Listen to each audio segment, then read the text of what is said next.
It's Monday night, and you know what that means. The Jersey First Television Network proudly brings to you the latest edition of Real Talk. And yes, ladies and gentlemen, I am the generational talent in Garden State Media and your leader for trustworthy journalism. That's right. It's me, Fernando Uribe. Happy Monday, everyone. Happy December. And of course, it's the holiday season. You can see my tree is up. I hope all of you are starting to do your own home decorating here as the holiday season progresses. And I want to thank you all for tuning in from wherever and however you may be doing so right now on all of our social media platforms. And of course, all the ones that you subscribe to as well.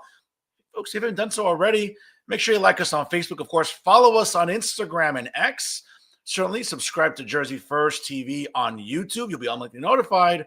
All of our great content. Again, click on the little bell and you'll be made aware of when all of our great content drops. And of course, we appreciate you supporting Jersey First TV. Also, check us out on LinkedIn, ladies and gentlemen. And whether you get your podcast on Spotify or SoundCloud, download Jersey First, the channel. And again, you'll be notified of all the great content you get to see here and here with Jersey First TV. And of course, folks, front and center, I'm leading the way here on the leader in independent media here in the state of New Jersey. Folks, it's always Jersey First TV. Again, folks, I can't say it enough. Like, comment, and share the episode right now as you're tuning in here. It takes 5 seconds. It really helps the show grow and helps get the show out to more people as you're all supporting Jersey First TV. Of course, always educating and advocating the great residents here in the state of New Jersey. Folks, hope you had a wonderful weekend. Again, rocking the red here on the show. I'm feeling very festive. It's the holiday season, as you can see there behind me. And again, folks, I cannot say enough. I really appreciate you making this a part of your Monday night viewing. Folks, you want to stick around for final thoughts and a special comment, of course, because listen, without all of you at home, ladies and gentlemen, this traffic behind me, that number, all organic, by the way, nothing boosted, no paid ads or anything. Again, I can't say it enough. Without all of you, this number right there for the month of November would not be possible. Whether you tune in live or you share the replays on all of the aforementioned social media platforms, again, all of you at home, I have to thank you for making Real Talk with Fernando Uribe via Jersey First TV the ongoing success it's been since it launched in June of 2020 and since joining Jersey First TV in January of 2022. So definitely we'll talk a little bit more about that during the special comment, of course. And ladies and gentlemen, listen, I can't say it enough. You know, you can see behind me, obviously, you can see that beautiful young lady in that portrait there. Happy birthday in advance to my aunt. Again, as you can see, the good looks run in the Uribe-Gonzalez family, specifically the Gonzalez family. That's who I have to thank for these good looks you see every week here on the show, ladies and gentlemen. But I'll give a little shout out to my aunt later on during a special comment. Of course, also, folks, during final thoughts, you definitely want to stick around because, listen, I've been talking about it all the time here on this show. And of course, there's no shortage of bad actors here in New Jersey, but guess what? You can always rely on NJ.com to every so often publish an awful editorial. And I'll tell you about a new one by a fellow academic that, quite frankly, I don't know, is just disappointing. And yes, folks, it's great to look at a nice little beauty queen there as she's become an academic now, but she's reminding us about how insufferable academics can be because they're so left-wing. And we'll talk about her latest, guest column with NJ.com later on in the show. And folks, when we talk about insufferable, I mean, let's be honest, we talk about Chucky, Charles Style, and his latest social media post here, which again, I think we have to call out because it's so disingenuous for various reasons. But more on that, folks. You want to stick around for final thoughts? You definitely never want to miss that here on the broadcast. Again, folks, I can't say it enough. Like, comment, and share tonight's episode. Again, it takes 5 seconds to show your support for the leader in independent media here in New Jersey, folks. It's Jersey First TV. And of course, it's Real Talk with Fernando Uribe. Folks, you know, being a big pro wrestling fan, you might appreciate this term.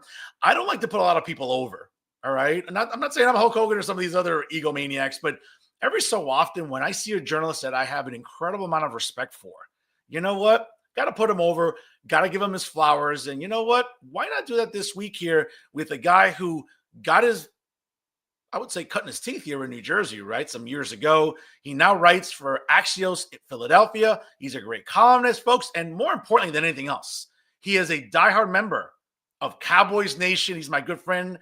Isaac Avilucea joins us live right now on Real Talk. Isaac, welcome back, brother. Fernando, great to be back, brother. And again, Isaac, you know, my condolences to you, man. I know you live near Philly. You know, as Cowboy fans, I mean, it must On a scale of 1 to 10, how much does your skin crawl sometimes during football season? Hey, it's interesting, right? Because it's one of those places that they never let you live it down. So I kind of appreciate. I've grown to appreciate that side of the Philadelphia fan base.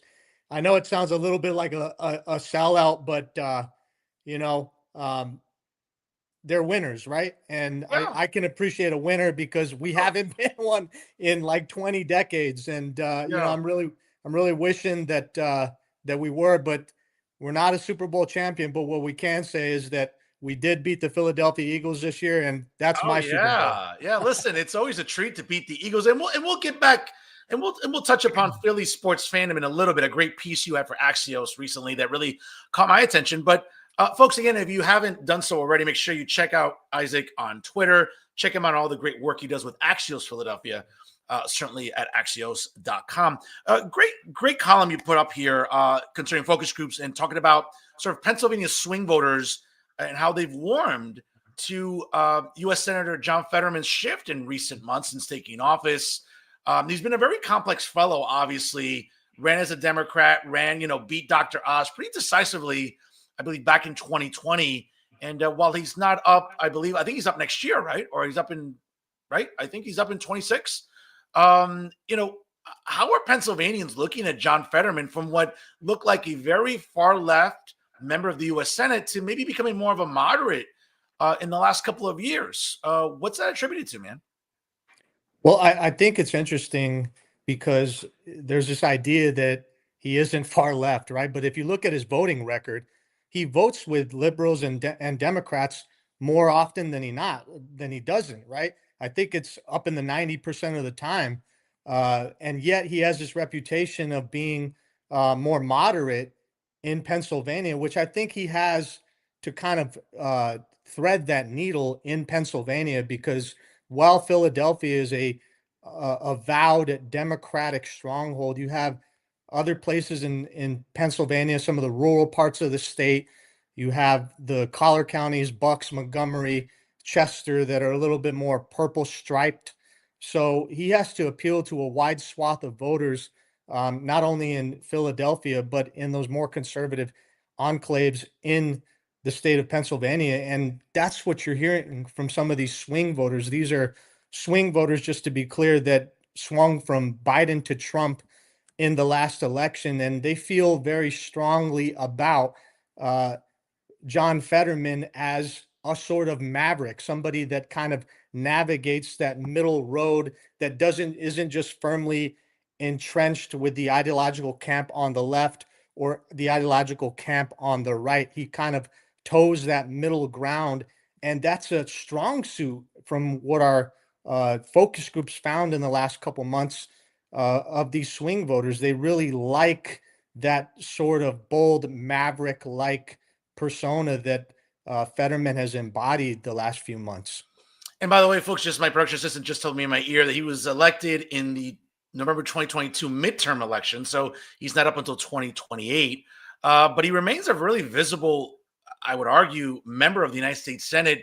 And as you just mentioned, Isaac, I mean, it may not be one specific thing, but I would argue probably in the last couple of years since the attack on October 7th in 2023, he was very adamant about defending the nation of Israel. And I think that really brokered away from a lot of members of the party, even a lot of the progressives within the Democrat Party that, were, I guess, for lack of a better term, maybe more sympathetic towards the Palestinian cause and looking at Gaza through a different lens. That wasn't the case for Fetterman. I think, and he wasn't afraid to sort of break ranks with like establishment Democrats and kind of, go on sort of mainstream talk shows, podcasts, and, defend really the new president, obviously, Donald Trump's term started at the beginning of this year, to defend sort of the acts and the policy that this administration has as opposed to the Biden administration. And, how has that resonated in different sectors of Pennsylvania where it's a very diverse electorate? I think he's viewed differently by people in his party as he is by some of the voters, right? And he's angered people in his own party, some of whom are threatening to primary him in the next election, right? You're talking about things that he's done that has angered members of his own party, including visiting Trump in Mar-a-Lago, right? You're talking about He voted with the Republicans to end the shutdown, which angered members of his own party. So he's had a little bit of an independent streak, but by and large, he does tend to vote with his party. So it's kind of this misnomer to view him as something other than a firmly Democratic candidate. Like, I think he stakes out his positions, and he speaks his mind, and he feels very strongly about certain issues, to your point about Israel and the budget, right? Bringing ending the federal shutdown and getting workers paid, and bringing an end to that. So he's been very outspoken on certain issues that, haven't always aligned with what his party wants. And he's really unafraid. He's somebody who's willing to take a risk, willing to kind of buck at the party line and vote his conscience. And I think Pennsylvanians respect that. Absolutely, and we're seeing it with polling when it comes to him. And so, listen, he's not up until 2028, and obviously, it might be a very different electorate going into that. It'll be a presidential year. Obviously, President Trump will have completed 2 terms. Constitutionally, he's not allowed to run for a 3rd term, despite what, I don't know, some hysterics think he might, which he won't. But the bottom line is, I think Fetterman's definitely, that seat, I think, is definitely one to watch in Pennsylvania because of the different, really the growing electorate there. And obviously, as we're seeing, where Democrats are kind of breaking ranks from like the establishment center, maybe moderate Dems, to the more progressive wing, which seems to be, I mean, I don't want to say taking over. I mean, maybe across the river from me. I mean, I look at Manhattan right now. I walk 10 minutes. It might be a very different city coming up in just a couple of weeks. But listen, definitely Fetterman is a guy to watch out for in Pennsylvania politics for years to come. Let's get to another great story. I think that, being sports fans here, and you really caught my eye with this. A Little League scandal apparently was outraging some parents in a Philadelphia suburb. Take us through what A, interested you in this story, and B, what are sort of the nuts and bolts about why this stood out for so many parents in this suburb? Yeah, this was an interesting one, Fernando. This was a few months ago, if not early or late. Butchering the timeline, but it was a really interesting story, and I actually found it on a Change.org petition. Right, some parents had put together this petition because they were outraged about what had happened during a Little League game in Springfield Township in Montgomery County. Now, what had happened was a parent had complained to the Little League in Springfield Township about ending the kind of intramural portion of the Little League season in favor of club ball. What happened was they were going to effectively end the season early to start club ball and not have a championship. And this particular parent spoke up and contacted leadership, and then somebody got upset about that and rented a airplane and paid a company to tug this banner with his name, calling this parent out by name over a Springfield Township Little League game. Now, suffice it to say, it sparked a lot of outrage in the township. There was a whole entire township meeting about this. That's how outraged parents were. And they rushed to the defense of this parent who they felt was being unfairly targeted, and just bringing up valid concerns about Little League. I mean, you saw this story blow up. There was a blog post on it on Outkick, on Crossing Broad, which is a pretty big sports blog that a lot of Philadelphians follow. And they were talking about, in Outkick, they were referring to this as the Little League Mafia, right? You have a whole set of parents that act a certain way and react a certain way to club ball, right? The kind of higher end, more competitive. I mean, and real quick, let's be honest. I mean, I'll let you finish, but let's be honest. I mean, it doesn't take parents. It doesn't take a lot for parents to get a little riled up, especially when it comes to their kids and organized sports. And I mean, it kind of reminds you about the ugly side of Little League anything when you see stuff like this, right? Especially in a suburb. Never mind in an urban area, but in a suburb, it just kind of reminds you about, like, man, sometimes these things get ugly and fickle, and sometimes like unnecessary. I'm sorry, continue.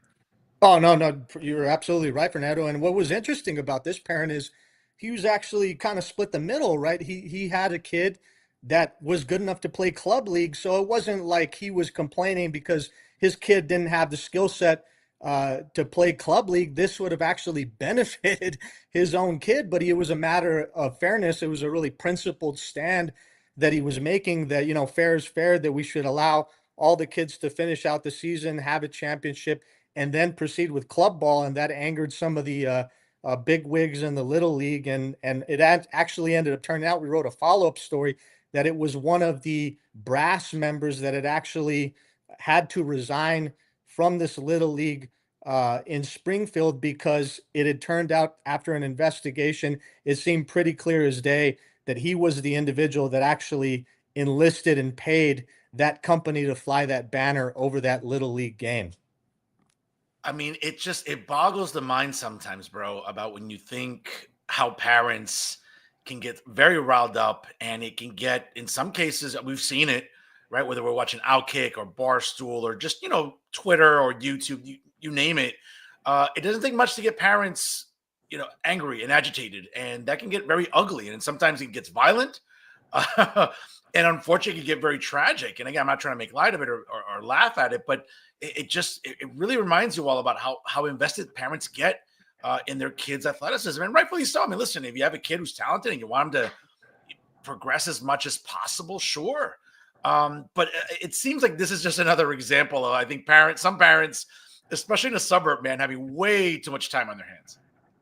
Oh, absolutely. Like what's going on in the suburbs, or what's not going on in the suburbs, that you have time to make this a big issue at a little league game. And right, sports used to be, or it should be, a teaching lesson, right? We're supposed to be instilling values in our kids that we want them to take on as adults and have learned life lessons from a sport that they're playing. And what better lesson to teach than fundamentally fairness?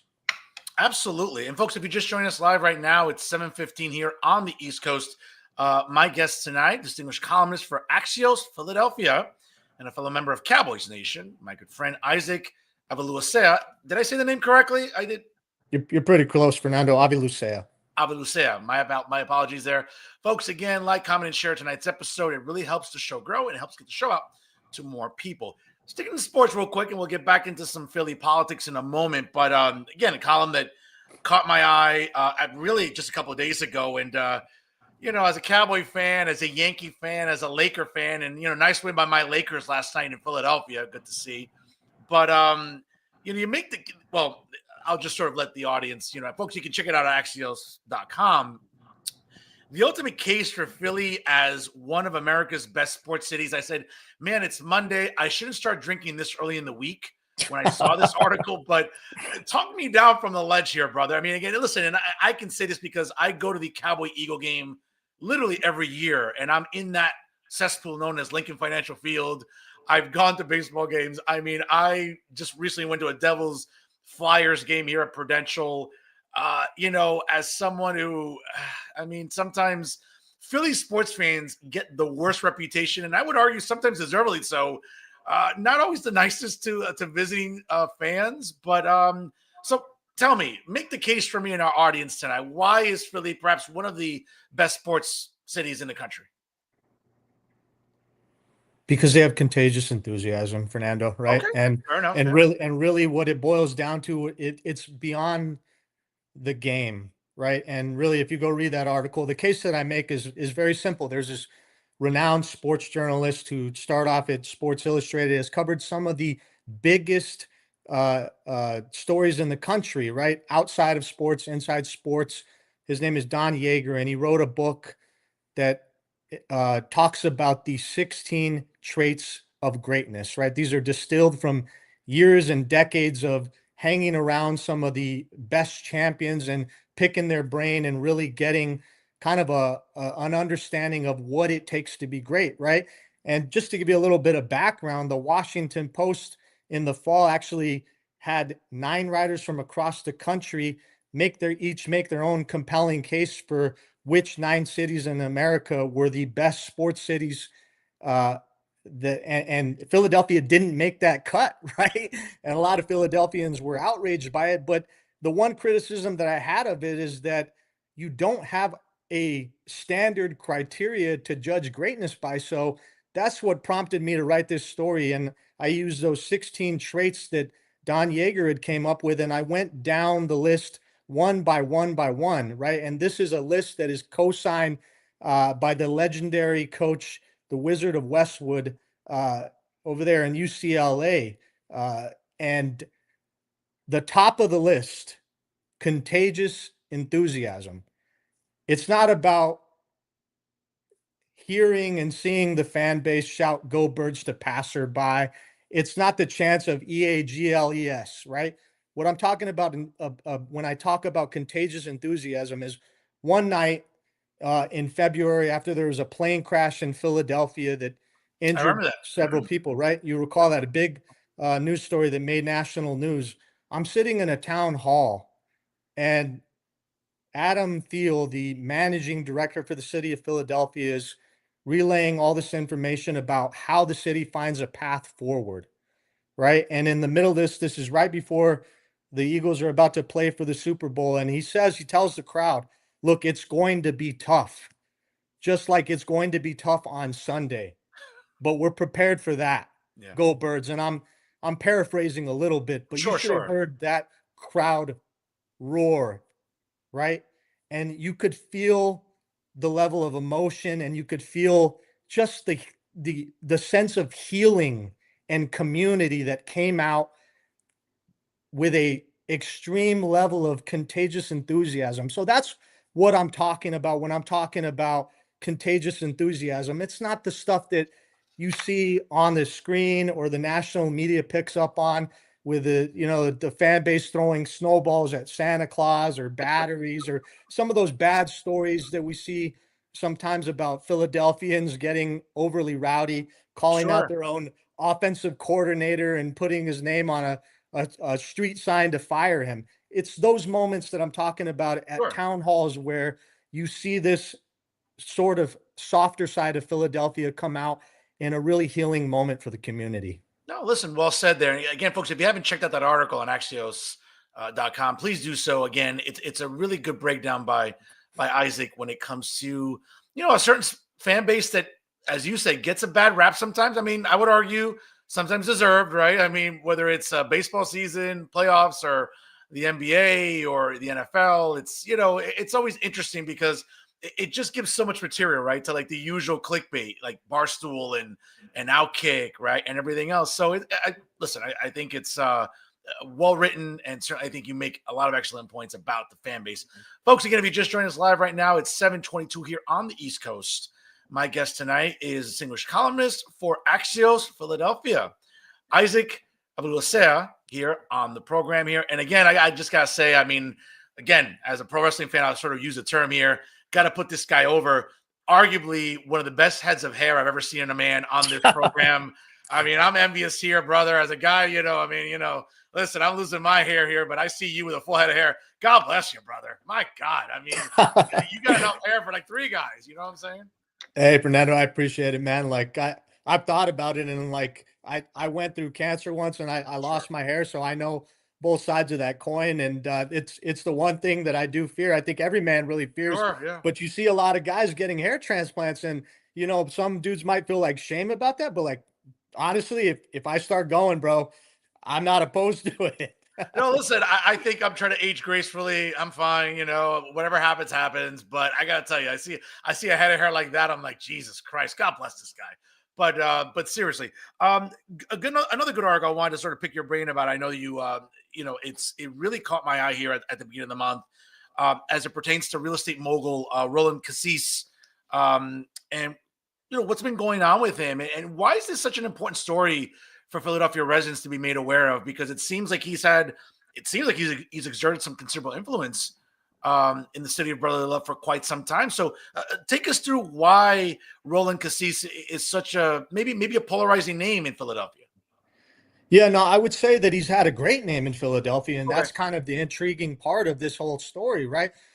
We're talking about a Philadelphia redeveloper, or really a real estate mogul, there in Fishtown, that decades ago, more than 15 years ago, really started off slowly in Fishtown, and really helped to build up that community, turning into a restaurant hub and a mecca of dining. and redevelopment. We're talking about several buildings that he bought up in that community.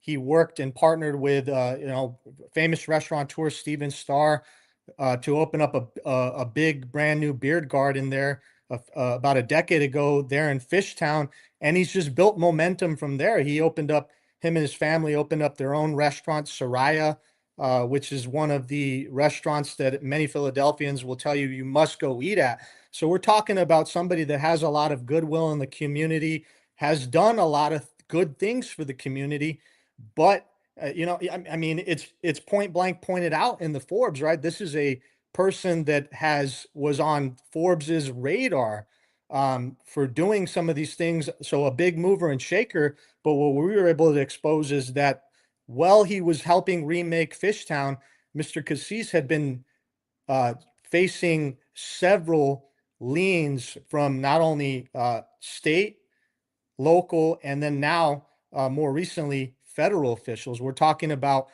an IRS lien for more than $500,000 that was filed against him in the summer for unpaid income taxes between 2019, 2021, and 2022. So obviously, when something like that happens and you have a big, powerful mover and the shaker in the community, that's a big news story, and that's something that we feel is important to tell our readership. It's interesting, Isaac, and I've been to Philadelphia throughout the years. And I remember when I was looking at grad schools many, many moons ago, and I remember going to Philly and seeing, for example, like Temple, the great campus there, Villanova, great campus. You walk a couple blocks, I was a little terrified, I'm not going to lie. But a lot of rich history in Philadelphia, as we know, right? Coming up this summer, we'll be celebrating the 250th birthday of our republic, right? And obviously, it all started in Philadelphia. We look at how Philadelphia has changed so much, really as not just a city, obviously the birthplace of our democracy and our republic, but more so how it's really flourished when it comes to nightlife, hospitality. It's always interesting. I have some friends that live in South Jersey, and when I go visit them, whatever, they'll be like, "Oh yeah, we're going to the city," and I'm like, "What? Really? New York?" I mean, no one.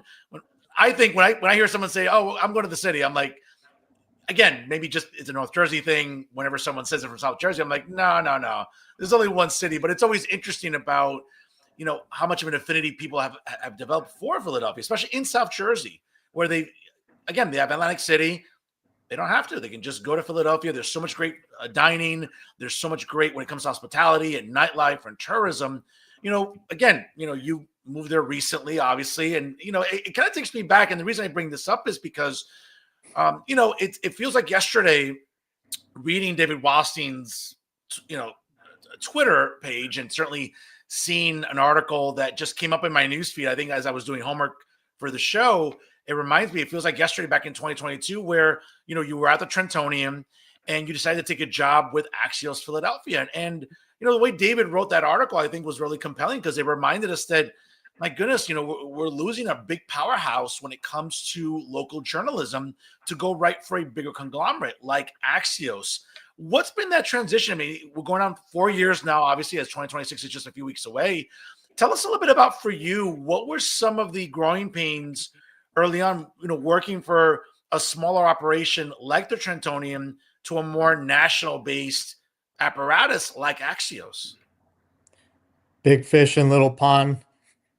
Little fish goes to bigger pond. Okay. I think that's kind of sums it up, Fernando. But I had a learning curve when I came here because there's about 1,000 Trentons that'll fit in Philadelphia, right? And there are parts of Philadelphia that are very much impoverished and face systemic ills, just like Trenton, New Jersey, right? And Philadelphia is a little bit different in that there's not a lot of economic redevelopment going on, unfortunately, in Trenton. And you have pockets of the city that are very wealthy. Rittenhouse Square comes to mind. You have, Fishtown. Obviously, we're talking about the redevelopment there, a hot spot, and different parts of the city that are really unlike Trenton, New Jersey. So, Philadelphia is a city of neighborhoods, as they say. And I had to learn a little bit about every single neighborhood, and I'm still learning. Every single day is a learning experience for me. And there's something that one Philadelphian may know about the city that I just didn't know either about the city or about Pennsylvania in general, right? And I'll just give you one small example of that. Like my girlfriend and I this weekend, we were looking for different holiday things to do, and many Philadelphians and many Pennsylvanians might know Buyer's Choice and the carolers, the kind of handcrafted carolers that they make in Chalfont, Pennsylvania. But I had never been there. I didn't even know about this company. How industrious it was, how well regarded these little caroler dolls are across the country, and how they become a holiday tradition across the country. I had never even heard of these, and we're looking for stuff to do. And I found this, and we go to it, and boom, that's what I'm talking about. I'm getting graded on a little bit of a different learning curve, and I appreciate when readers call me out or hold me accountable. But I'm learning something different about Philadelphia every day, and I'm learning something different about journalism every day. And I think the universal thread between what I did at the Trentonian and what I do at Axios is, I like to call us here at Axios the PowerPoint of journalism, right? Because what we hone in on is a thing called smart brevity. We write in bullet points. A lot of our stories are between 300 to 500 words. But I learned that craft working for a tabloid newspaper, the Trentonian, in Trenton, New Jersey. So I knew what it was like to really get to the point, to grab a reader's attention, not only from Jump Street on the lead, but on the front page, right? We really made a priority to make our headline on the front page stand out, because we made our bones from single issue sales at a tabloid, right? You see things like the New York Post, like the headline sells the day, and that lesson is crystallized here at Axios with smart brevity, and really getting into the meat and potatoes of a story very quickly, cutting through that white noise, and not giving people with already short attention spans more than they really need, right? Yeah. It's the who, what, where, why, when of journalism boiled down to its essence. And it's really kind of getting journalists back to those good practices, because sometimes we've gotten detracted or we've picked up bad habits in the course of our careers, and really it's kind of getting back to our roots and doing what is tried and true as a reporter.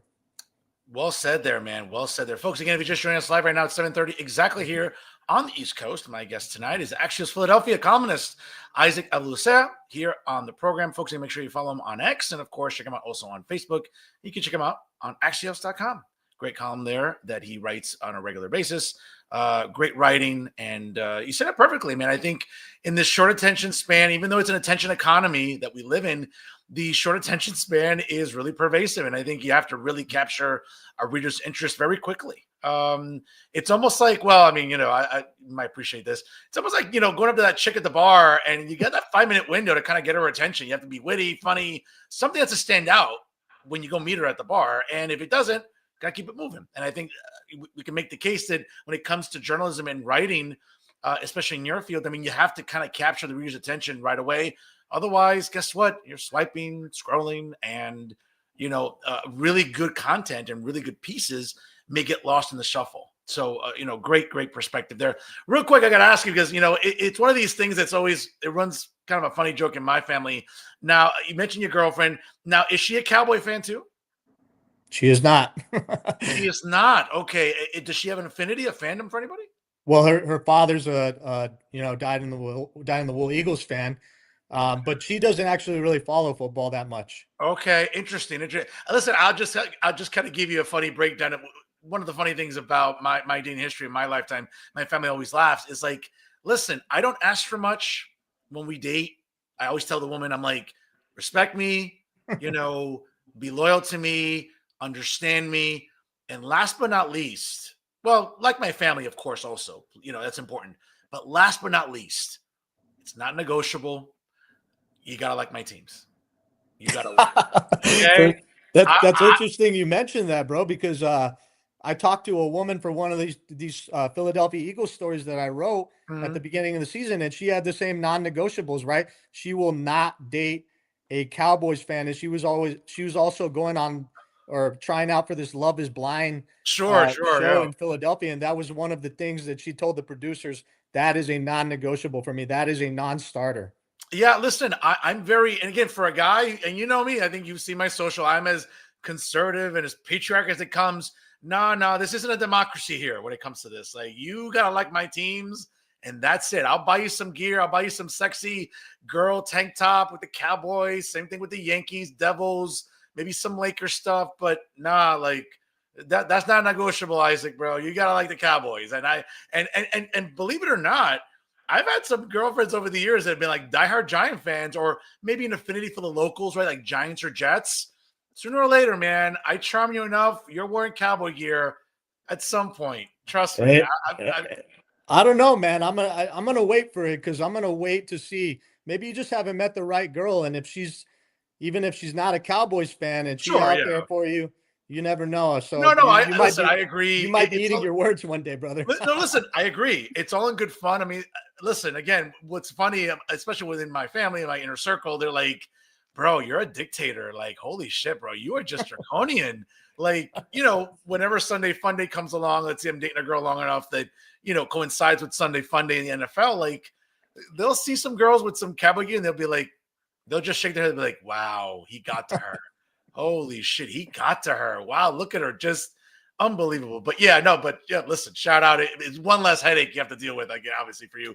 But good stuff. But the reason I ask you about your transition there is it kind of brings me back to the state of journalism, man. And again, here in New Jersey, I've talked to, whether it's David Wildstein with the New Jersey Globe, Micah Rasmussen with the Rebovich Institute at Rider University, and other journalists. I just spoke with Brent Johnson from NJ Events Media a couple of weeks ago. They're all regulars on this program. But it reminds me, though, Isaac, that again, and I'm an old man compared to you, but again, growing up, you kind of physically read the newspaper. I like getting out on the porch. I like physically, I'm a typical guy. I read the sports first, work my way up to the editorials, work my way to the front. But I'm that guy. Like, obviously it's digital now. I like my subscription. I read the Times. I occasionally read and I read everything, as you know. Obviously it's part of my job. But what's interesting is, I think when you look at in New Jersey from what you left, right, the Trentonian, it's a staunch reminder that whether it's longstanding institutions like the Star Ledger or the Bergen Record or the Trentonian or other print newspapers. I'll give you an example. Up by me in Hudson County, there was a newspaper called the Jersey Journal, and that was around for over 100 years. And what we've seen in the last decade, whether it's social media, whether it is just independent media really growing, people maybe rebuking establishment media. Where do you think it comes from? Where, again, let's say a podcaster like myself, some people don't like calling me a journalist. Some people get offended, like traditional, bread and butter journalists that went to school for a journalism degree. I did not. But now we're living in a time where, like, again, you and I are both journalists, different types of journalists, but we're journalists nonetheless. That's not always met well. That's not always been received very well. But I think it's a sign of the times about how journalism has evolved. And here in New Jersey, for example, you came from it. What's been the root cause of this? Attention span, changing reader habits. I think there's too many reasons that we can't even dive into, realistically on this show as to why journalism is shifting and changing. But I think really the chief conversation is, well, how do you adapt to these changing times, right? You don't want to be that dinosaur hit by the meteor. And I don't think we are, or we will be, because there's always a need for information and a will to satisfy that need for information. And that's where outlets like Axios come in, right? They're really threading that needle of giving, readers what they need in a crystal clear voice and under 3.5 minutes, right? That's what we strive to do in our newsletter. At the top, we have this newsletter 3.5 minute read, right? And we're trying to give you a little bit of a buffet of what's going on in the city of Philadelphia, right? The one big thing is what you would typically find on a newspaper, the lead story of the day, the most important piece of news or the most intriguing piece of news that you want your readership focused on that day. And then in descending order from there, right? But I had uh, different editors here at Axios that have taught me the value, like my bureau chief, Kristen Hinman, has taught me the value of doing other things that aren't just kind of rumor, or not, excuse me, not rumor mongering, scandal mongering that we kind of did at the Trentonian, right? You're used to that old school mentality. If it bleeds, it leads. And I had to get conditioned out of that. I think I only wrote maybe one really interesting feature about a one-armed man there in Philadelphia that had found a way to start a sewing company. And that was probably the only good-hearted feature I wrote in my entire 8 years at the Trentonian, right? It was a lot of police accountability. It was a lot of steady diet of city government. It was a lot of important news that we could not gloss over and would be remiss to do so. But there's also a lighter side of news that our audience is really beckoning for, and you have to feed people a little bit of everything, right? It's like a buffet. If you just give them steak and potatoes every day, they're going to get tired of that. They want a dessert, they want some vegetables, they want different things. And that's what you see in our newsletter every day. We have the big news of the day, we have the kind of the in descending order, the follow-up story that's of secondary importance, but you also have stories that are feel good stories, that things about Philadelphia, events that are going on, because readers want to know everything that's going on in the city of Philadelphia, not just the bad things or the good things in Philadelphia. Absolutely, and you really touched on something important there as well when it comes to for readership.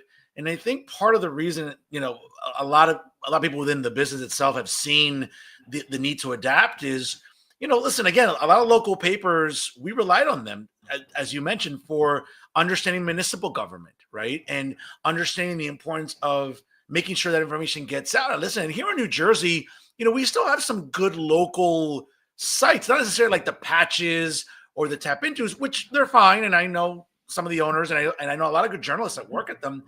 But it's still refreshing, for example, in New Jersey, when I see New Brunswick Today, if you're familiar with Charlie Cradaville, friend of the show, he's been on here, a buddy of mine, really respect him. Keith Hahn with the Edison Reporter, which, I mean, you look at Edison, I mean, it's literally become the sixth largest city in New Jersey. I mean, that's crazy. But I think it's refreshing to see that still local journalism matters. And in a time where, let's be honest, man, we're walking around with a computer in our hand literally at any moment. We're walking around with a video camera. We can document things. We can read about anything at any time. I would just argue that now more than ever, I think local journalism really needs to continue. I think it really can't be on life support. I think it really needs to continue thriving. Now, whether or not these taps or these patches, Isaac, are going to accomplish this, that remains to be seen. But, here in Hudson County, for example, we've seen the rise of great journalism. For example, the Hudson County View, it's been around since 2014 with my good friend, John Hines, fellow Rutgers alum and fellow member of Cowboy Nation, coincidentally.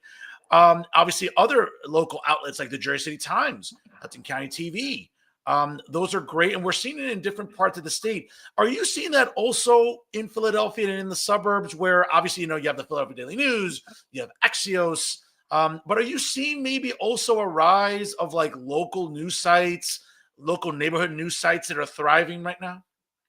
I think that's what we try to do, right? We try to fill that void and fill Sure. in that news desert that you see in some communities. We're in 34 cities now and continuing to expand. And to your point, Fernando, right? That hyper local journalism, like people really crave that. And we really need that because of the very things that you're talking about, right? Those newspapers that did cover those communities for decades are no longer there, or they're very diminished products. And that's where like an Axios, or even locally in Philadelphia, like a Billy Penn, WHYY is a little bit more established, but those kind of outlier um, uh, outlets that kind of come in, parachute into the community and fill that need for that hyper local journalism, right? Hyper local journalism is really the heartbeat of a community. And that's what we try to provide here in Philadelphia and all the cities that we're in. When we think about Axios, and again, I watch my news feed religiously. It's part of my job, doing homework, looking at national news, statewide news, even local news. But whenever we see different news sites growing, now I can't deduce this by reading your columns because again, I think a lot of what you do is the bread and butter of journalism. I think it's really covering things succinctly and still detail oriented, which is kind of a challenge, right? I mean, you can be brief, but at the same token, I mean, you put a lot of detail into the columns, which is great. But like anything else, we start seeing not with you, but we see it with news sites in general where there's going to be a slant. And I was just watching a great podcast over the weekend as I was doing work for the show in the background, and I was from the New York Times. And literally, one of the editors there had like 7 journalists on, from traditional journalists to podcasters like Dave Schultz and John Favreau with Pod Save America, Ben Shapiro, Charlemagne the God, right, from Hot 97, and others like Stephanie Rule from MSNBC, and like very different, very versatile part of journalism. But what we kept seeing a lot was, hey, if you're looking at establishment news, if you go here, you know what you're getting. If you're watching Fox News or Newsmax, you're getting a conservative spin or viewpoint when it comes to discussing the news. CNN, MSNBC, it's much more left. It depends on what you're reading. What are you hearing from fans, readers that reach out to you about Axios, and if there really is any sort of editorial slant that leans one way or the other?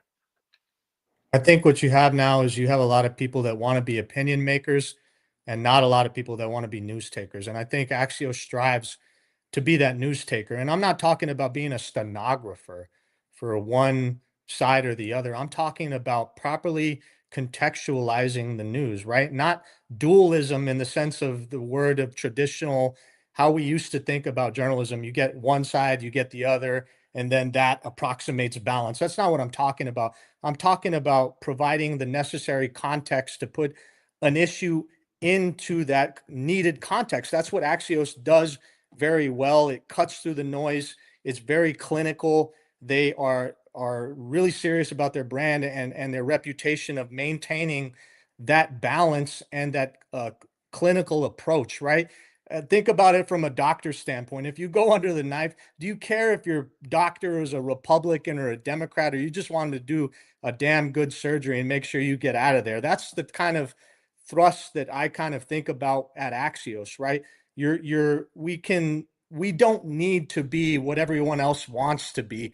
What journalism is good about doing is getting back into that middle space and prioritizing facts and context. And I think we talked about this the last time I was on that show, that meat and potatoes is the way to go. That, I used to be a little bit more of an opinion maker when I was in college. And it's interesting that you refer to me as a columnist, because I am tried and true at Axios, a reporter. Sure. Now, we do have those pieces where we insert ourselves and we write those fun kind of one first person pieces, but we really are serious about doing the meat and potatoes of journalism. Isaac, can we actually put the genie back in the bottle when it comes to journalism today, where, again, whether it's the invention of the internet, I mean, again, we're talking about 20 years ago, right? We're talking about 2005 was really the creation of social media. Some would argue maybe MySpace, and I'm probably dating myself now when I'm using these platforms, but back in 20 years ago, we saw the birth of Facebook, and then subsequently that same year we saw YouTube. Later on that decade, in the early 2000s, we would see the creation of X, Twitter. Same thing with Instagram, and then we would see Snapchat, to now in the modern day TikTok. And I think we can kind of make the case that social media has perhaps been the single biggest contributor to the way that people get their news. And I think to some extent, it's maybe contributed to the decline of what we think about when it comes to classical traditional journalism, like reporting the facts, just reporting, what's going on in a community, in a city, in a state. And I think it's hard to kind of put that genie back in the bottle where, listen, again, you're a meat and potatoes reporter. You're reporting on facts. You can talk about, well, the sky's blue. Great. I might just say, well, the sky is blue, but you know what? It looks a little bluer yesterday than it is today. And again, it seems like, unfortunately, to some extent, that modern journalism, I think, has kind of gone down that rabbit hole of becoming so opinion based that I'm kind of concerned that we can't come back from that. Now, again, you're doing a great job. So is Axios. Not disagreeing in the least, but it just seems that I think there might be some bad actors here that it kind of make it more difficult for others in this business. Is that fair to say? Yeah, it's the world we live in, right? And you can only live in the world that you're currently living in. You have to deal with the ramifications of that. And I don't know that you can put the genie back in the bottle, or necessarily that you need to put the genie back in the bottle. Because the way I look at social media is it's a tool. It's a tool to very amplify our voices the same way that we're amplifying our voices on today's podcast, right? There are going to be people that maybe didn't know what Axios Philadelphia was before they listened to this podcast. And and now they do, right? So that's the power of social media, getting your message in front of people that maybe weren't privy to it before. And there are pros and cons to that, but I rather be the pro rather than kind of worrying too much about the cons. I can control what I can control. I can control my facts. I can control my context. You say the sky is blue. What I want to do is I want to bring a scientist in and tell you why the sky is blue and explain that to readers. And I think what happens is we need a little bit, it's the onus is on us to provide that re-education to Yeah. readers and listeners about news literacy. What is news? What is propaganda? I would argue that a good swath of what you see on social media is propaganda, but there is space not only for the propagandists, but also for the newsmakers. And really, it's the onus is on us as journalists to teach people the difference. Absolutely. And again, I think also too that with the continuing evolution of social media, for example, and technology, I mean, it's becoming even more difficult now. I mean, again, I'm not a TikToker, but my production assistant always is every week is like, listen, you got to get on TikTok. You got to put some clips on. It gets the show out. You do a good job with what you're doing with social media, but people are looking at whether it's right or wrong, man. And I would argue sometimes that, algorithms are tricky things, and people just relying on platforms like TikTok just for their news, I would argue is scary. I think it's problematic. Listen, I don't disagree about having more information at your disposal. Again, we can walk around with this in our hand at all times and research anything. But I would just argue it's so problematic because if an algorithm is really monopolizing the news, the cycle, and the content and or facts, I think that can be extremely problematic and makes, again, for a traditional reporter like yourself, I would argue it probably makes your job 10 times more difficult and even unnecessarily. It does make it more difficult for sure. But what's the alternative, right? To not be on those very platforms that you're talking about, to not be talking to the listeners and readers that the very people whose attentions we need to capture. I'm a pragmatist, I'm a realist, and this is kind of what is in front of us. And I rather engage with it than disengage from it. So that's kind of where I'm at with it now. There's no doubt about what you're talking about. There's a lot of truth in what you're saying, Fernando, and I do worry about the future of journalism and where we are going, if we are going down some sort of Orwellian path. But we have to engage with what's in front of us if we have any shred of hope for the future. Absolutely. Now, for someone like myself, Isaac, I mean, I got into this game a lot later in life, and obviously, I think I found my niche that I'm good at. I was a good writer in grad school, but I always found myself to be a political junkie. I grew up listening to talk radio. I grew up sports talk too, as well, calling in, always have an opinion on everything, as you know. But I got into this game a lot later. What was your epiphany when it came to pursuing journalism as a career and being involved in media? When was that epiphany? When did that take place? Undergrad? Did it take place during a summer internship? What contributed to Isaac wanting to be a journalist, to be a reporter? Man, I really love my college experience, but I used to. My father every single day. He was a retired firefighter, and he would work 48-hour shifts, right? And sometimes he'd come home and he would be tired from his shift, but he would make a point every single shift that he got off to. He'd be at the kitchen table reading the newspaper, right? And I was always interested in how titillated and interested he was in the newspaper, sometimes to the detriment of his own kids, right? And I don't mean that to bag on my dad. I love my dad to death, but like he really had to read his newspaper, and he was a really informed individual, right? So I admired my father, and I wanted to capture his attention. And I thought, well, hey, what no better way than to become a reporter than to capture not only my dad's attention, but those very people that we need to capture their attention. So it kind of goes back to childhood. It was it was a through line for me through college. It got me through a lot of trying moments where I didn't always know exactly what I wanted to do. I think when I went to college, I initially started out with wanting to pursue architecture, and I had an English 101 teacher that introduced me to individual who really became one of my good friends. He was a sports editor at the time at the Daily Lobo, and they gave me my first assignment. It was just go write a feature about this softball player at the University of New Mexico. And it put the hooks into me. I caught the bug, and I never stopped ever since then. And I just love the chase of the story. I love bringing the information that's needed to the readership. And I really do truly love the adversarial nature of it a little bit.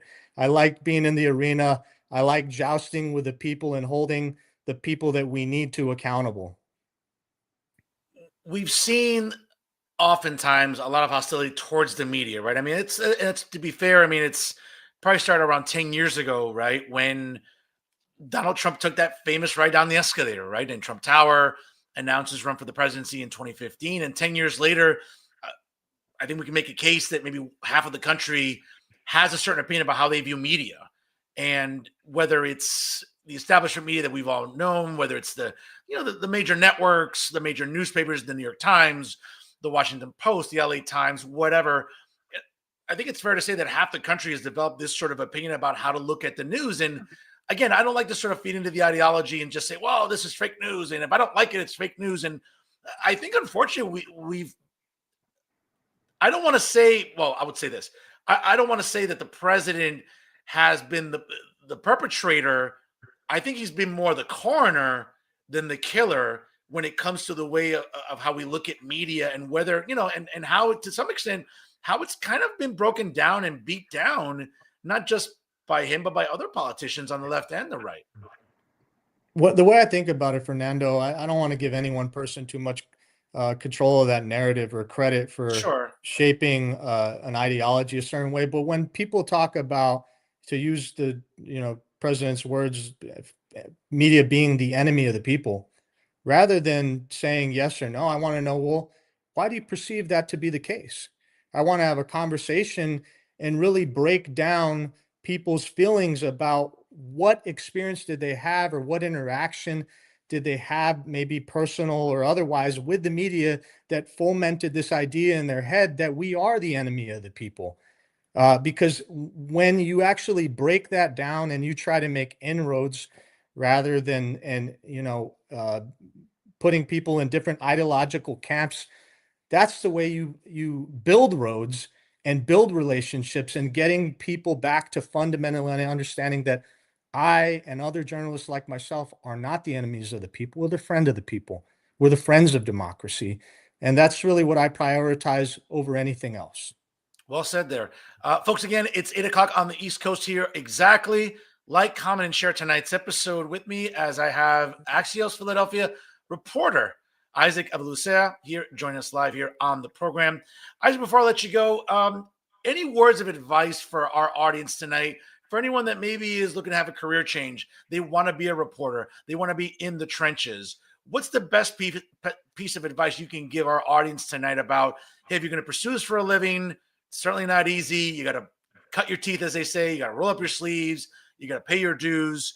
What's the best advice you can give our audience tonight, or anyone that's approached you and said, "Hey, I'm thinking about maybe doing what you do, Isaac." What's the response been? Come talk to me, Okay. right? Because I want to give you everything that you need to know about what you're getting into, the pros, the cons, the good and the bad, and sometimes the ugly, right? You have to be a fully apprised person before you really understand whether this is for you. But I would argue that it is, if you do feel that it is for you, it's one of the most rewarding and redeeming things that you can do as another human being, right? And it sets you up for so many roads that you haven't even traveled down, right? I think I've talked to you about this before, Fernando. Like, I've always wanted to go to law school, and I'm finally taking steps to try to make that dream come true. But I wouldn't have the basics and the fundamentals and that background to even pursue such a dream if I wasn't a journalist from the get-go. And I really appreciate every experience that I've had, from some of those prior restraint fights at the Trentonian and the Connecticut Law Tribune, to writing 16 reasons why Philadelphia is one of the best sports cities in America. Each and every experience has taught me something. Each and every experience has introduced me to somebody new, and each and every single experience has warmed my heart. And I think that's the best thing I want to hammer home in this time of giving, right? I always think of that movie that everyone knows. It's one of my favorites, The Grinch. And, at the end of the movie, his heart grew 3 sizes that day. And that's what journalism has done for me. It has made my small heart grow 3 sizes each and every single day. Listen, you have a big heart, but it tends to get broken, and that's sort of the topic I want to bring up here. We're diehard Cowboy fans, you and I. 30 years ago, the Dallas Cowboys under the Clinton administration won a Super Bowl. And since then, the internet was born. I don't know. It's a whole list of things that, the internet loves to pick on the Dallas Cowboys, right? Whether you follow NFL memes on Instagram or Twitter, it seems like, whenever the Cowboys play, it's like they're waiting. They're like, oh, they're waiting to post. It's like, oh, the Cowboys losing. The Cowboys losing. Can we post that? Oh, are you still them boys? And ridiculing Cowboy fans. And it's a hard life for us, right? We're a little spoiled for some time. And listen, I don't like to be that obnoxious Cowboy fan. I mean, I'm proud of the Cowboys. We're still, I hate to break it to people, we're still America's team. We still have the best cheerleaders. We still have the best ballpark in North America, if not the world. I've been there. It's beautiful, but it's hard being a Cowboy fan. And now, again, when I live 10 minutes from MetLife Stadium here, that dump on Route 3 there, Isaac, overlooking that other eyesore, the American Dream Mall, it feels like I'm going to a penitentiary. But every year when I go to the Cowboys-Giants game, I feel good because there's about 40 to 50,000 Cowboy fans. So there's a sea of navy blue there that's always representing Cowboy Nation. But it's hard, man. It's, we've come close so many times. We've had a lot of great players over the years. We look at guys whose primes were wasted, like Tony Romo and Jason Witten and, oh my God, DeMarco Murray and others. My goodness, Quincy Carter, actually one of my favorite Cowboys, actually. Because Oh, really? Quincy Carter, bro. Really? Oh, listen, I any guy just that remember wears that. 17, I remember that play. I forgot who it was against, but it stuck in my memory of him throwing a ball out of bounds on 4th down, bro. That typified his entire Yeah, career. no, you're absolutely right. But any guy that wears, that's my number. Any guy that wears 17. Luckily now, Brendan Aubrey wears 17, and he's like, almost Mr. Automatic. So I can't, I'm proud of that. But in fairness, though, man, being a Cowboy fan is so frustrating. There's so many highs and lows. We're 6-6-1 right now. Obviously, we'll be scoreboard watching tonight with the Eagles at the Chargers tonight. We got to take care of business. We got we got the Vikings and Chargers at home, and then we're at Washington. We're at the Giants to close out the year. We have to kind of win out, get some help, scoreboard watch. Right now, Brian Schottenheimer, first year coach for the Cowboys, kind of reminds me of his dad. There was this tendency to get out coached in the big moments. And it seems like maybe Brian is kind of following that same path as his dad. How do you see the Cowboys right now this year so far in the season? They're 6-6-1, so they're the definition of mediocre, which they've been for more than a decade now under Jerry Jones. And I go back to when I was 5, 6 years old, and I remember, watching them against Pittsburgh in that Super Bowl and being on pins and needles.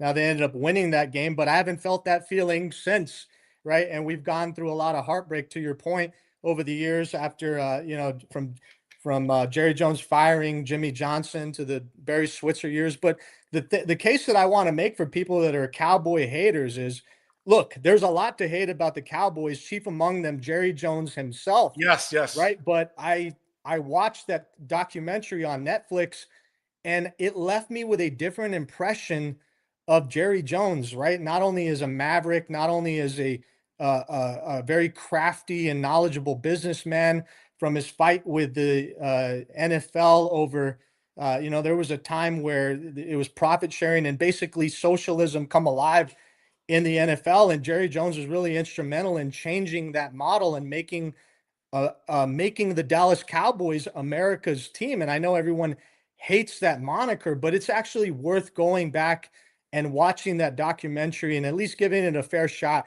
because you might come away with a little bit different impression that you've had of Jerry Jones to date. It left me with a different impression, and I can appreciate that while we're not the greatest product on the field right now, we still are the biggest show in the NFL.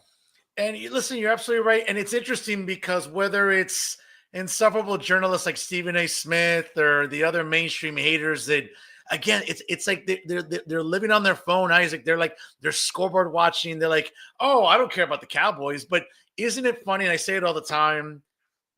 Cowboy haters know when the Cowboys are on. They're running to the TV.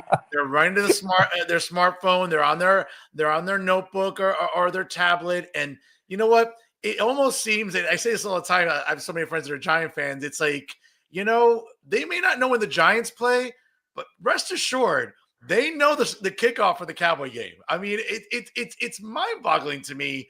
And to your point about the documentary, and you're right. If for anyone at home that hasn't watched the documentary on Netflix, it's so really well done.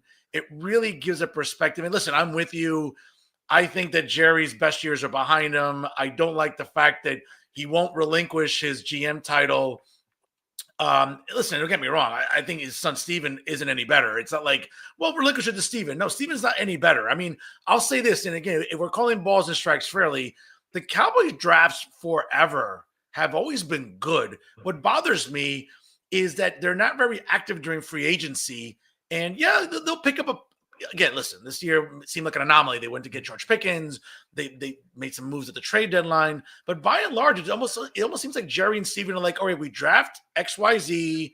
We'll wait until their deals are up, and we're just going to re-sign them because we're good with them. No, you also have to kind of, listen, say what you want about the Eagles, but Howard Eskin finds a way to look at the waiver wire. He's always looking to make trades. He's, looking at the cap. And again, not like, I'm not sure if you ever played Madden. I also think I'm a capologist when I play Madden, but at the end of the day, I mean, that's not realistic. But the bottom line is you see that desire to improve the team.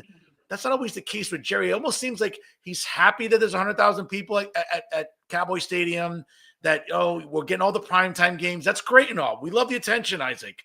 But give us a championship. I mean, my goodness, it's like, oh, God, these dark circles. Yeah, that's grad school. These grays, that's grad school. That's the Cowboys too, brother.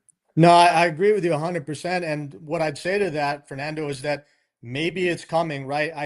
I look at Cowboys history, and the most successful time was in the early 90s. And what you remember is they actually traded one of their best players, Herschel Walker, and got a bunch of first-round picks. And that enabled them to have a lot of success in the future, drafting really talented players that became famous, parts of the triplets. Michael Irvin, Emmitt Smith, Troy Aikman are the standouts, right? But you see Jerry kind of doing that a little bit with Micah Parsons. We picked up a couple first-round draft picks.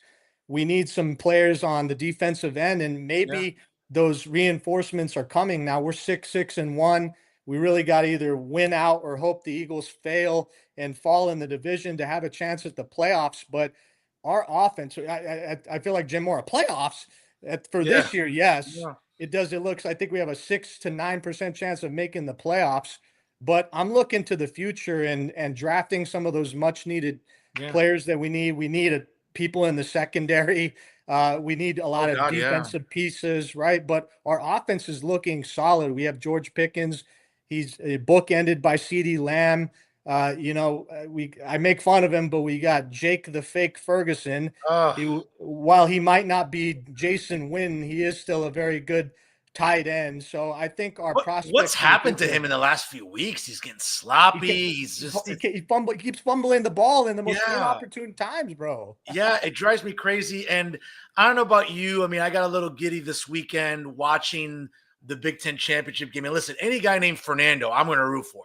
So obviously, it very likely, God willing, not just because he's Cuban like myself, but it'd be nice to see Fernando Mendoza win the Heisman. Certainly, he's going to be very high up there. Cowboys aren't going to be anywhere near that draft order to draft someone like that. But I got to tell you, man, I feel after 10 years and I'm ready to move on from Prescott. I just think that our ceiling is just beating the Eagles, the Redskins, and Giants in the division. You know, you get to the playoffs, and yeah, he's had a couple of wins, but it just seems like our dead end is the divisional round, and it just seems like after 10 years, it almost seems like if you remember knowing your Cowboy history, the Cowboys stuck around with Danny White a little longer than they should have. And yeah, I get it. 3 straight championship games. God, what I would give for that today.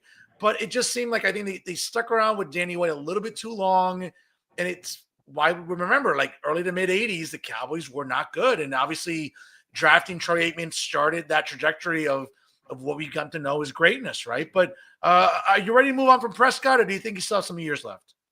I'm not ready to move on from Prescott. I like the guy.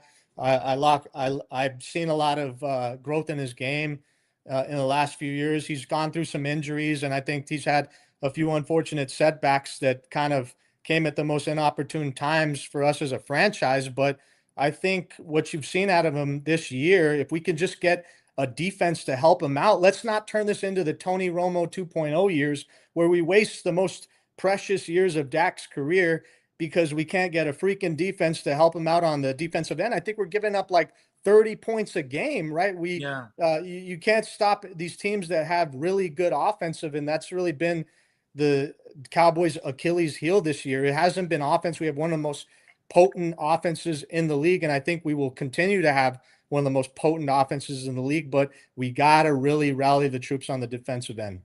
Well said there. What can we look forward to when it comes to Axios Philadelphia and what you're working? Again, no spoilers, but for the most part, what are you sinking your teeth into in the coming weeks with your reporting, Isaac? I want to continue to do a lot of in our smart brevity style accountability reporting, the types of story that you saw with Roland Cassis. I've done different watchdog stories on police accountability and the problems and the setbacks with body cam footage. Those types of things are really what make me tick. And then some of those feel good stories that I now have a new appreciation for. Every single year I do a 'Twas the Night rendition of the Philly news year in review. And it's something that I look forward to every single year, just doing that poem that, we've all kind of grown up with, 'Twas the Night, and putting it in Philly style with a year-end wrap. So I will always look forward to that, in addition to all those great hard-hitting stories that we try to bring readers. Folks, if you haven't checked them out yet on X, please do so. And also check them out on Axios.com, Axios Philadelphia. Reporter Isaac Avilucea joins us here tonight. Isaac, again, I listen, I like to call myself the most handsome face that runs the place, but I got competition here with you on this show, brother. That head of hair, that handsome face, brother. I got to tell you something, man.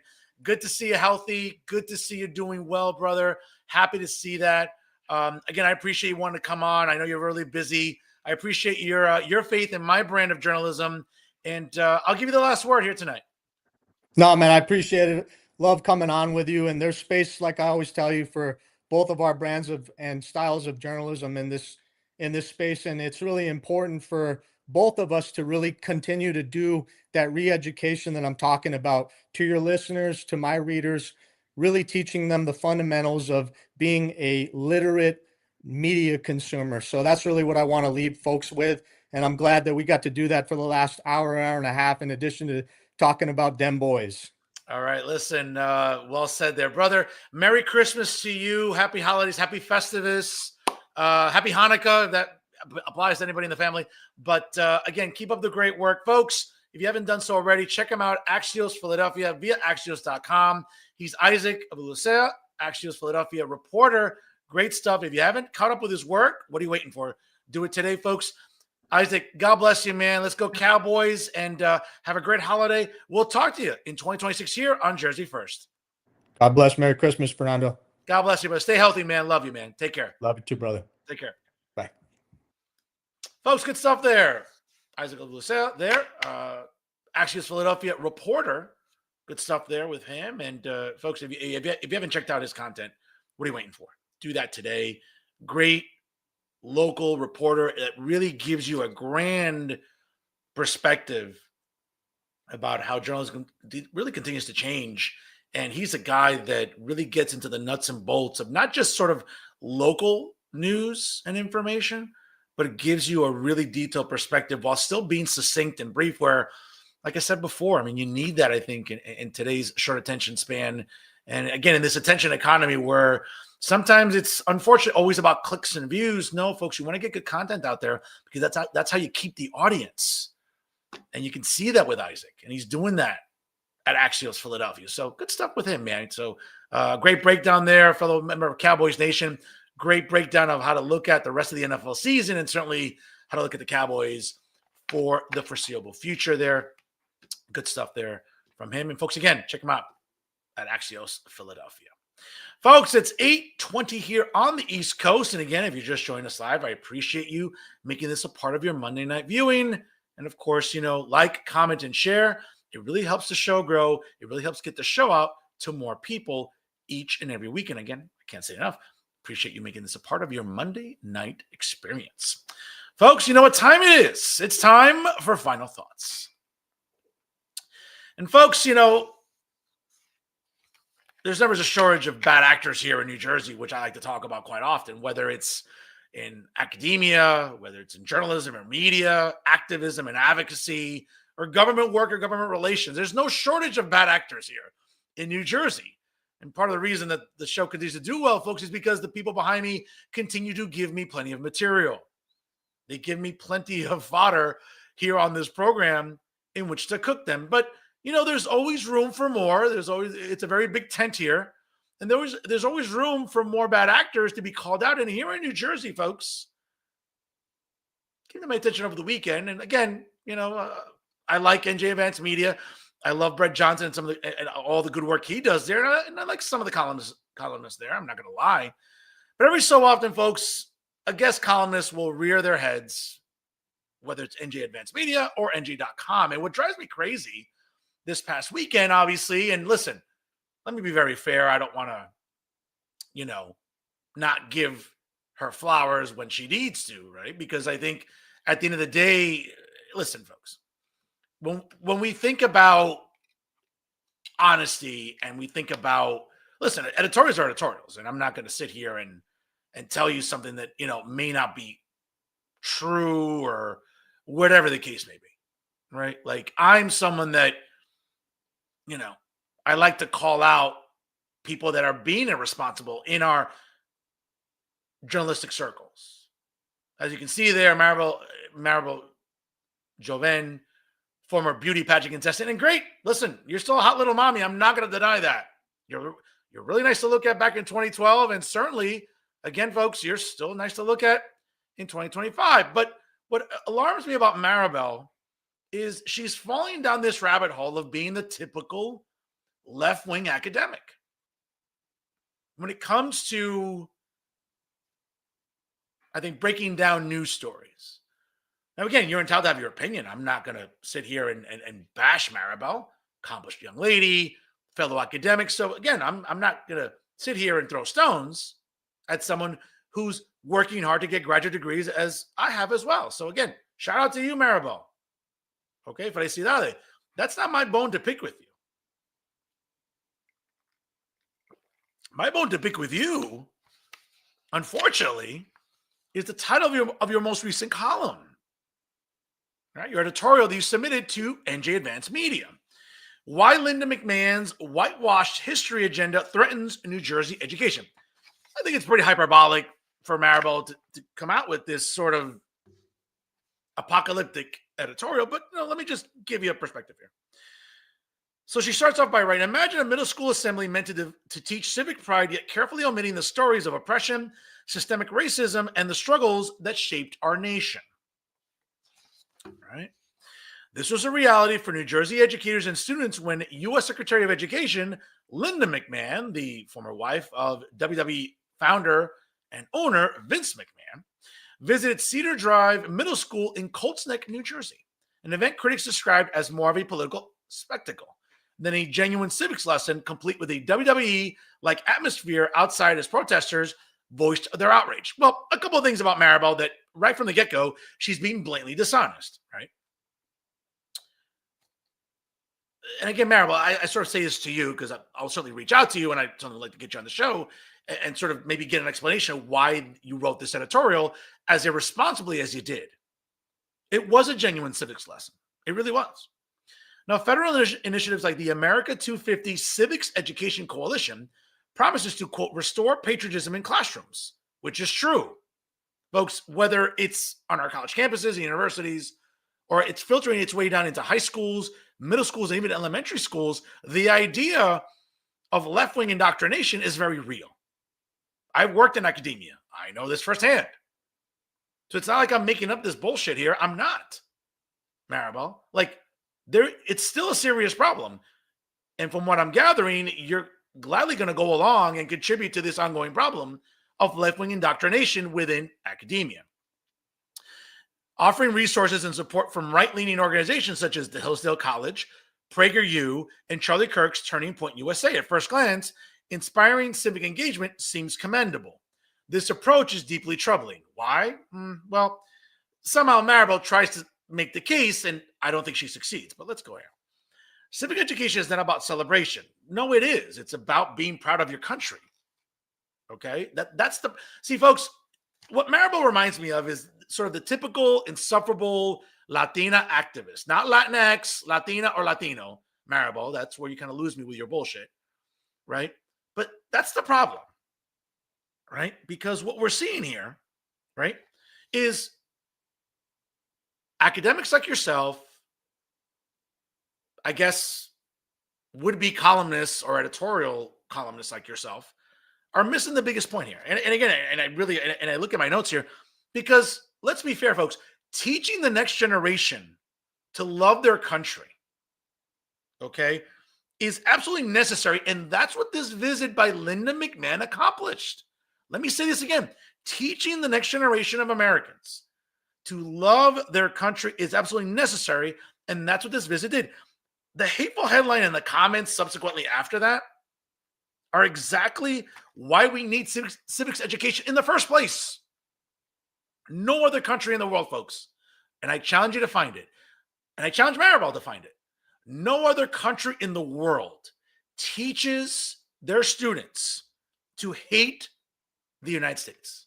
Only in America, only in the USA, do academics, left-wing indoctrinators like Maribel Hoven think it's okay to teach students to hate their country, because that's what a lot of leftists like to do, whether it's progressives. And again, folks, I say it all the time on the show.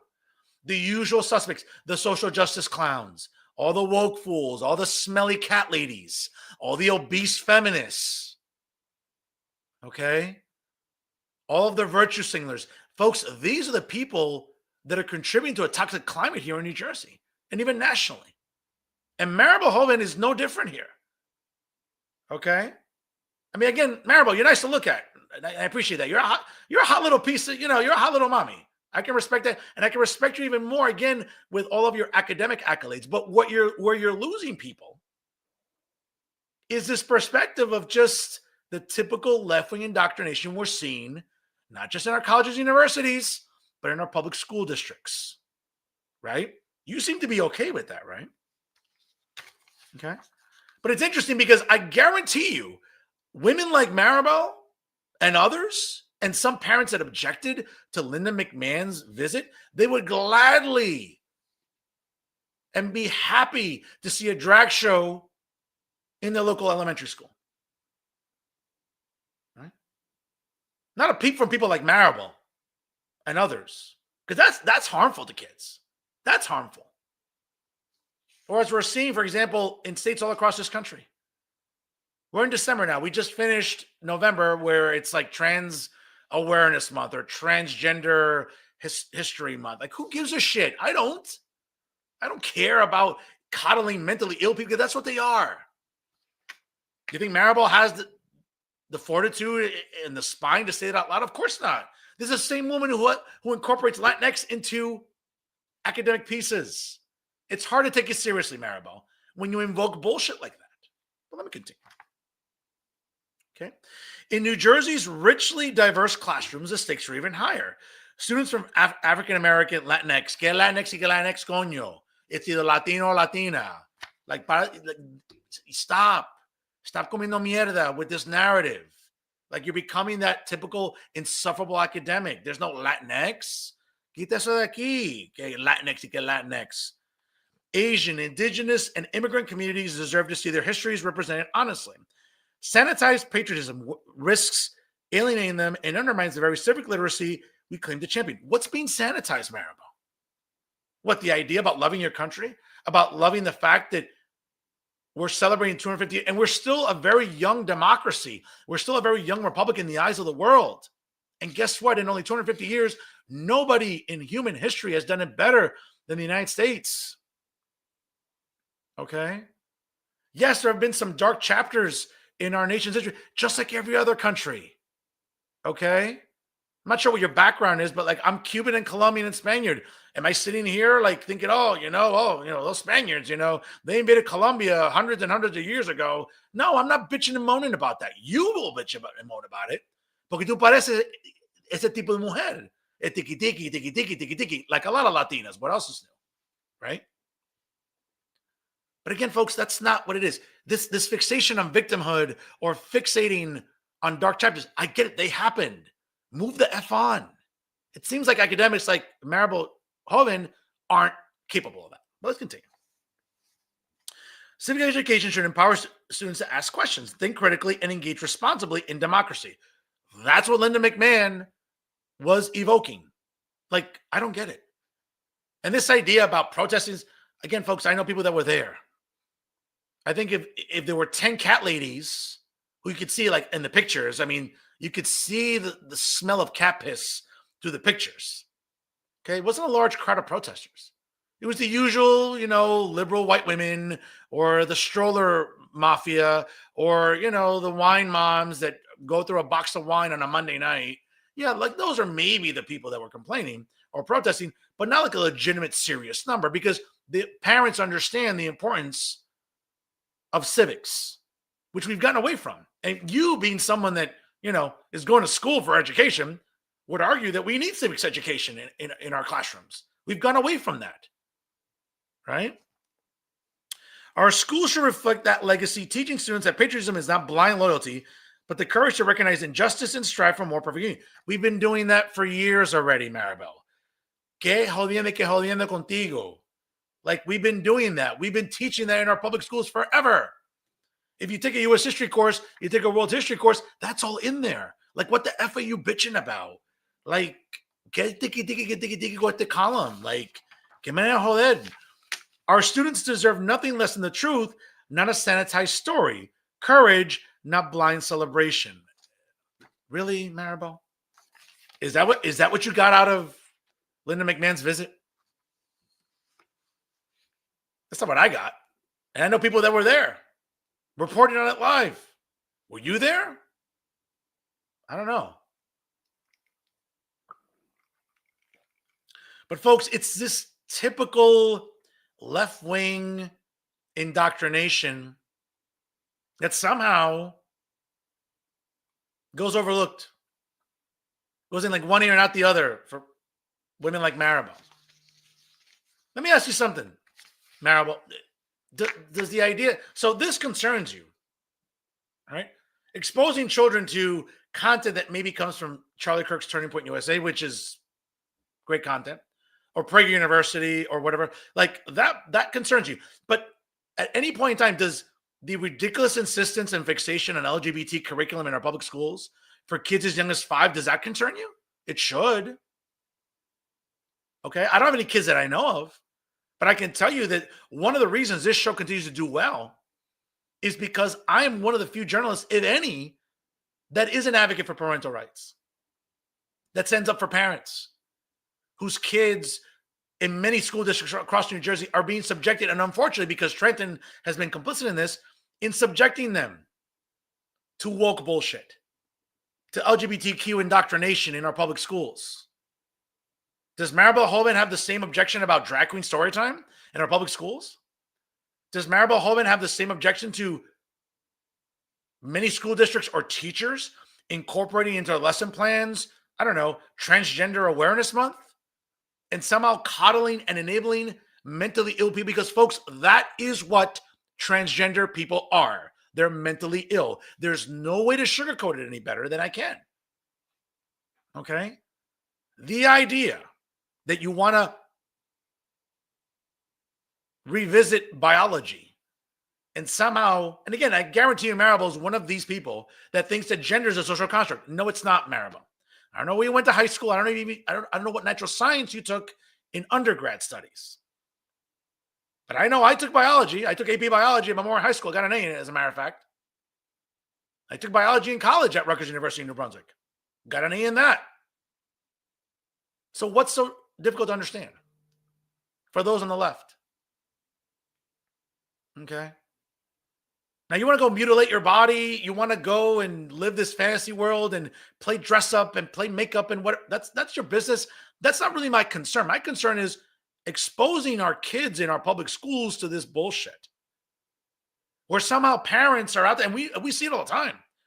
I see it here in Hudson County in municipalities like Weehawken and Jersey City and Hoboken, where somehow parents think that a kid who can't even finish the alphabet or finish their times tables or understand long division or multiplication somehow understand or somehow think that, oh, they're in the wrong body. No. Okay? It's parents that are in the wrong, that are encouraging this bullshit. Let kids be kids. Okay? Forcing this woke bullshit on them does them no good. Okay? But not a peep from Maribel when that happens in our public schools. But she has a problem about Linda McMahon visiting a school in Colts Lake, New Jersey, and thinking that this is whitewashing history. No, Maribel, it's not. But when it comes to left-wing academics and activists, like it seems like you're becoming that, or you already are there, these are the people we have to worry about, folks.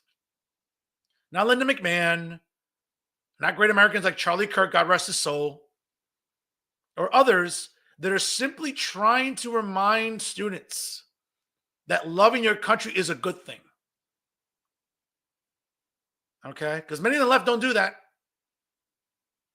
Many on the left would rather peddle perpetual victimhood and other woke left-wing nonsense than encourage kids to love their country. As I said before, no other country in the world, no other educational system in the world promotes that hatred for country like the United States does, and a lot of school districts do, where academics and activists and advocates think it's okay to subject your children to that as young as 5 or 6 years old. Nothing wrong with drag queen story time. You can ask Maribel, probably. She doesn't have a problem with drag queen story time. Or all the bullshit during Pride Month in June, or, I don't know, LGBT Awareness Month or History Month in October, and then Transgender, History Month in November. Folks, I'm tired. Aren't you tired of this woke bullshit? I know I am. But when you look at columns and you look at, again, what NJ.com wants to espouse, they'd rather publish bullshit like this from a guest columnist like Maribel Holman than really raise awareness about more important things. Like the harm that all of this woke nonsense from the alphabet mob in New Jersey is doing to our kids. You think Maribel might want to write about that? Nah. No. That would require Maribel to have, what's called integrity. A 4-syllable word. Integrity. Yeah. And again, does it surprise you that NJ.com, one of the biggest cesspools in statewide media here in New Jersey, will give a platform to bullshit like this? Yeah. Not surprising at all. This is the same website that employed Tom Moran with his bullshit columns for years. I mean, they're following, it's par for the course to keep publishing bullshit columns like this one. Now, again, Maribel, I'll give you your due. You're nice to look at, and you're certainly a smart woman. No one's denying you that. But you're peddling the same left-wing nonsense that seems to be permeating in the indoctrination camps that's called the American educational system. Do better, honey. Come on. Eso que tú eres capaz. Start doing it now. Stop peddling this left-wing bullshit and focus on things that really matter when it comes to our public schools. Trust me, you'll feel a lot better. Again, you're still great to look at. I'm not going to stop looking at you. Trust me. But do better, Maribel. You shouldn't be publishing nonsense like this. Do better. Speaking about doing better, yes, folks, as we all know, when it comes to one of the more incompetent members of the establishment media here in New Jersey, folks, you could always rely on Chucky, the very photogenic, the very visually appealing Charles Style. My God. Can you imagine his wife having to wake up next to this? If you're not drinking yourself to sleep, Mrs. Style, I don't know what to tell you. My heart goes out to you. Dios mío. Imagínate ver esa cara todos los días. My God. Probably happy hour somewhere. But leave it to Chuck for yet another asinine take, not just in columns that he writes, but social media. Right? You can see it there, obviously, which I think, obviously you can maybe zoom in if anything. But I'll sort of read it to you again if you can't read it. I mean, it's more of a screenshot there, but you can see it on his own, Twitter feed. And folks, I saw that someone brought it to my attention because I don't follow Chucky. But here's what's really, really funny, and I thought this was hysterical. Gary Grumbach, if you follow him on Twitter, is an NBC News legal affairs correspondent. And he wrote, President Trump has just been awarded the, quote, FIFA Peace Prize, the first time the soccer organization has awarded such a prize. If you all are big football fans like myself, you were all able to tune in last Friday on Fox 5 here in New York, in the New Jersey area, for the 2026 World Cup draw. And of course, the president of FIFA, deservedly so, bestowed a FIFA Peace Prize to the 45th and 47th President of the United States.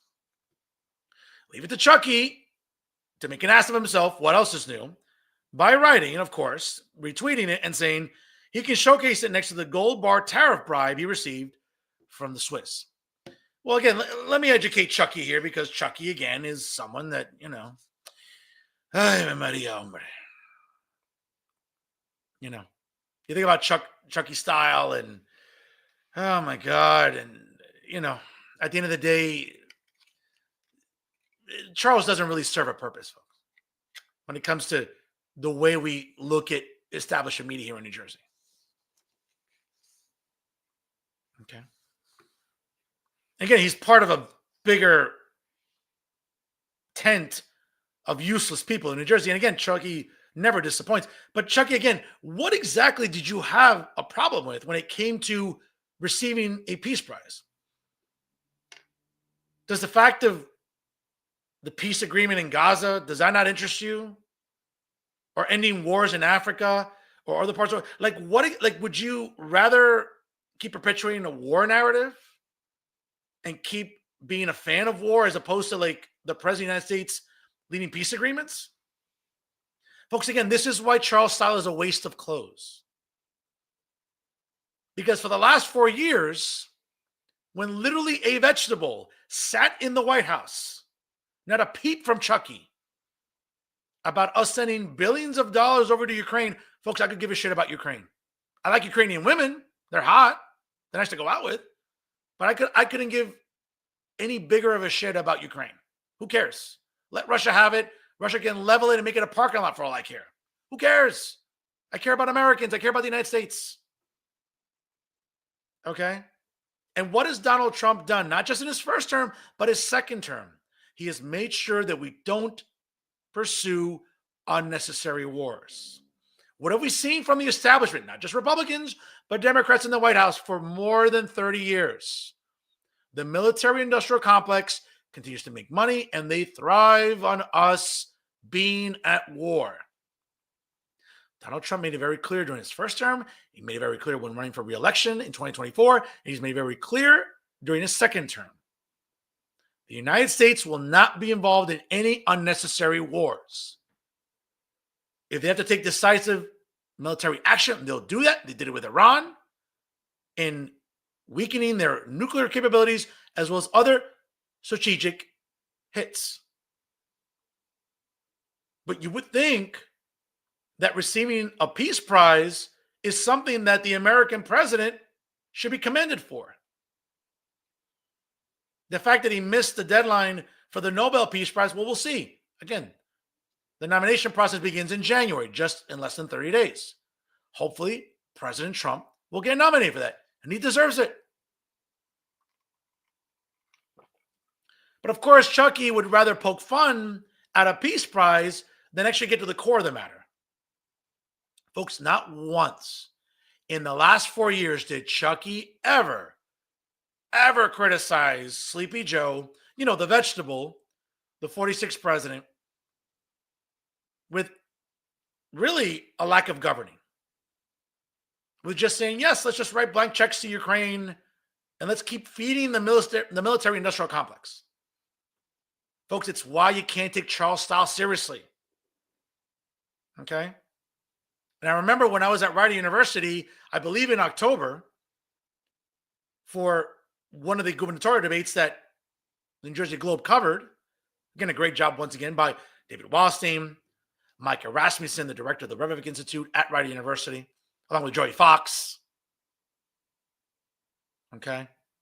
Everybody at On NJ. Okay. That great production. Okay. But as I filmed it, it's on my social media. When I saw Charles Style working on a Sunday, I'm like, este viejo huevón trabajando. I'm like, holy shit, really? Come on, it's like David Cruz. Con ese huevón trabajando. Folks, it's hard to find a more useless person in New Jersey journalism and media than Charles Style. And trust me, he has competition. Max Pizarro, David Cruz, Matt Friedman, Bob Hennelly, Alan Steinberg, Tom Moran. Okay? Take your pick, folks. There's no shortage of useless people in New Jersey media and journalism. But Charles Style is really up there. He may not take the crown at the moment, but he's up there. The idea that you have a problem with the President of the United States being honored for his efforts to promote peace instead of war is something you should be ashamed of, Chuck. And for a guy at your age of, since I think you're approaching 90, 91. No, mentira. I'm sorry. My bad. I sort of undercut it. 94, 95. Listen, that's a great number. And I'm happy for you that you'll be celebrating 95 years old either sometime this year or next year. Again, me alegro. You're still working at 95. That's amazing. But what we're also seeing, folks, is a decline in the quality of journalism when it comes to Charles Style. But then again, was there ever any quality to his journalism to begin with? I know. That makes you wonder, folks. But yeah, nice job there. Just reminding everybody how much of an ass you are, Chuck. Because you would think on a day where an American president is honored for promoting peace instead of war, you'd be applauding that. But again, Charles Style being a retard, that shouldn't surprise anybody, folks. Least of all of you, my low viewing audience. And those are my final thoughts. Folks, special comment right now at the moment here. And I can't say it enough here on the program, that without all of you, again, looking at the traffic on this show consistently since Real Talk started in June of 2020, and since starting with Jersey First TV in January of 2022, folks, I've had the privilege of coming to you every Monday night and bring you great content, great interviews, and most importantly, because of you, I get to brag about great traffic. And without all of you, this number behind me for the month of November would not be possible. So thank you from the bottom, and I'm deeply humbled. And you all know, folks, I'm not the most humble guy around, but I'm humbled by your support in 2025 and going into 2026. Folks, another special comment, obviously, here tonight. I want to make sure that I get that out there because, again, it's the holiday season, and certainly, as we're all busy, shopping and everything. But folks, special shout out to my aunt, big fan of the show, watches every single week, devoted. My aunt, Uribe, as you can see there, folks, right behind me, right there. That beautiful young lady there behind me, folks, as you can see, the good looks run in the Gonzalez family with my mom and my aunt. And thankfully, again, when you look at the most handsome face that runs the place, I have them to thank for that. And of course, my grandparents as well. But on this weekend, we got to check out one of the best venues in fine dining here in the state of New Jersey, folks, and that is Fornos of Spain in the Iron Mountain section in Newark. Folks, if you've not visited Fornos of Spain, what are you waiting for? The service from the moment you sit down to the moment you leave is extraordinary. Great food, great portions, and great pricing. So shout out to the ownership and the staff, the management at Fornos of Spain for always making our dining experience a wonderful one every single time we visit Fornos of Spain in Newark, New Jersey. More importantly, happy birthday to my beautiful, as you can see right there, look at that beautiful face. My God. As you can see, folks, once again, good looks run the family, no doubt. So happy birthday to Madrina, feliz cumpleaños, and again, thank you to Fornos of Spain for the great dining experience this past weekend in Newark, New Jersey. And that's our show for this week, folks. Once again, I want to thank Axios Philadelphia reporter Isaac Avilucea for a great conversation today about really the state of journalism and the great work that he does with Axios Philadelphia. Folks, if you haven't done so already, make sure you like us on Facebook, follow us on Instagram and X, and don't forget, ladies and gentlemen, make sure you subscribe to us on YouTube, and of course, check us out on Spotify or SoundCloud. And also, folks, I can't say enough. Like, comment, and share tonight's episode. It really helps the show grow and get to more people every single week. Folks, I can't say enough here, front and center, leading the way with Jersey First TV, always educating and advocating for the great residents here in the state of New Jersey, folks. We're doing it every single week here on Jersey First TV. Always remember, ladies and gentlemen, if it's unbiased, unfiltered, and unafraid, it's always real talk here on the Jersey First Television Network. I am indeed the generational talent in Garden State Media and your leader for trustworthy journalism, folks, every single Monday night. That's right. It's me, Fernando Uribe. Happy Monday to you all. Folks, enjoy the rest of your week. Please party responsibly. Thanks for stopping by. And always remember, stay classy, everyone.